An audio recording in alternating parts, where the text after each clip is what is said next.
సింహరాశి వారికి ఈ వారం చాలా బాగుంది. రావాల్సిన బెనిఫిట్స్ ఏవైతే ఉన్నాయో వీరికి ఈ వారం లభిస్తాయి. ఉద్యోగం కావచ్చు, వ్యాపారం కావచ్చు, ఇబ్బందులు పడుతున్న వారికి ఈ వారం కొంత ఉపశమనం కలుగుతుంది.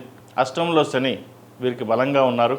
కొంతమందికి అర్ధాష్టమ శని నడుస్తోంది, కొంతమందికి అష్టమ శని నడుస్తోంది. ఈ రాశి వారికి అష్టమ శని నడుస్తోంది.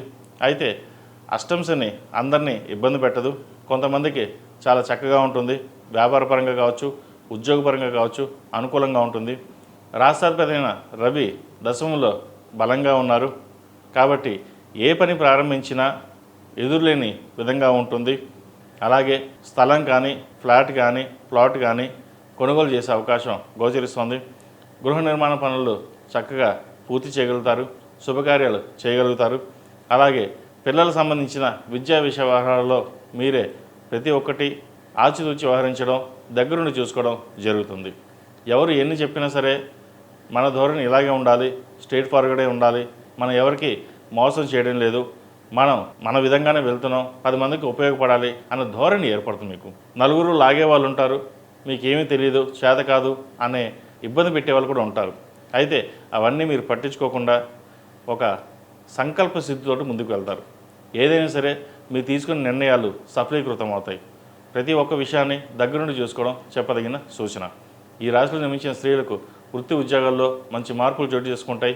ఆరోగ్యం పట్ల కూడా చిన్న చిన్న ఇబ్బందులు ఏమైనా ఉన్నా అవి సమస్యపోతాయి. అయితే కంటికి సంబంధించిన ఇబ్బందులు అనేవి ఏర్పడతాయి.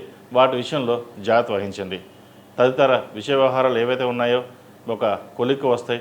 స్థిరాస్తికి సంబంధించిన విషయ వ్యవహారాలు ఒక కొలిక్కి వస్తుంది. ఈ ఫ్లాట్ కొనుగోలు చేస్తారు. ఏదైనా ఒక కార్యక్రమం చేసేటప్పుడు ఆ పరమేశ్వరుడికి అభిషేకం చేసి ప్రారంభించండి, మంచి ఫలితాలు ఉంటాయి. అలాగే ప్రతిరోజు ప్రతినిత్యం శని స్తోత్రం పఠించండి. అష్టమ శని నడుస్తోంది. అష్టమంలో శని వీరికి బలంగా ఉన్నారు. కొంతమంది శని భగవానుడు బలంగా లేకపోతే కొన్ని ఇబ్బందులు ఏర్పడతాయి. అయితే శని చక్కగా ఉన్నారు కాబట్టి మంచి ఫలితాలు సంప్రాప్తిచ్చే విధంగా గోచరిస్తోంది. ఈ రాశిలో జన్మించిన వారు ప్రతిరోజు ప్రతినిత్యం హనుమాన్ వృత్తులతో దీపారాధన చేయడం, శనికి తైలాభిషేకాలు చేయడం, అఘోర పాశుపత హోమం చేయించడం చెప్పదగిన సూచన. ఈ రాశిలో జన్మించిన వారికి కలిసి వచ్చే సంఖ్య 9, కలిసి వచ్చే రంగు తెలుపు.